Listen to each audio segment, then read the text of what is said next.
सच बोलूं तो मुझे समझ ही नहीं आया कब चीज़ें हाथ से निकल गई। एक मोमेंट में कॉन्फिडेंट थी और अगले ही पल बस खुद को समझाने की कोशिश में थी।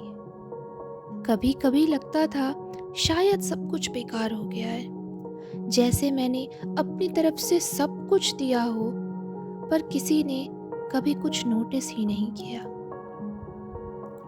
फिर याद आते हैं वो छोटे मोमेंट्स जब मैंने ऑनेस्टली अपनी बात रखी, दिल से सब कुछ बोला, अपना पॉइंट ऑफ व्यू समझाया और सामने से मिला या तो साइलेंस या फिर इग्नोर। उस वक्त लगता था शायद प्रॉब्लम मुझ में ही है, शायद मैं ही ज़्यादा एक्सपेक्ट कर रही हूँ। पर थोड़े टाइम के बाद एक चीज़ धीरे धीरे क्लियर होने लगी। ये सब सिर्फ रिजेक्शन या डिसअपॉइंटमेंट नहीं था, ये बस एक वक्त था जहाँ चीज़ें धीरे धीरे समझ आने लगी। मैंने नोटिस किया जब भी कुछ बिगड़ता है तो सिर्फ दर्द नहीं देता, वो कुछ बातें सामने भी ले आता है।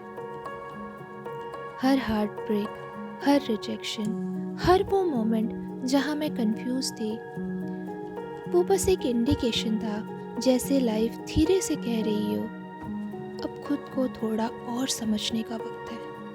उस पेन ने मुझे कमज़ोर फील नहीं करवाया, बस इतना हुआ मैं थोड़ा ज़्यादा अपने साथ रह पाई।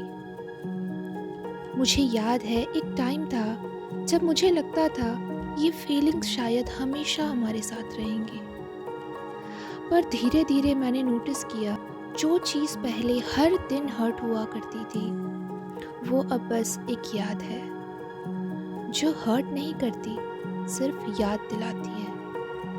और बिना मुझे रियलाइज़ हुए ये सब मुझे थोड़ा ज़्यादा स्टेबल बना गया। अब जब कोई सिचुएशन थोड़ा डिसअपॉइंट करती है तो मैं पैनिक नहीं करती, बस इतना सोचती हूँ ठीक है, ये भी हैंडल हो जाएगा।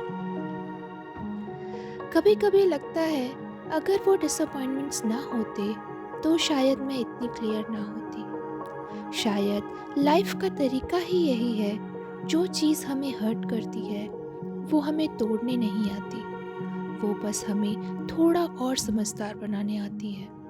और शायद इसीलिए हर हर्ट सिर्फ दुख नहीं होता, कभी कभी वो बस एक नई अंडरस्टैंडिंग छोड़ जाता है।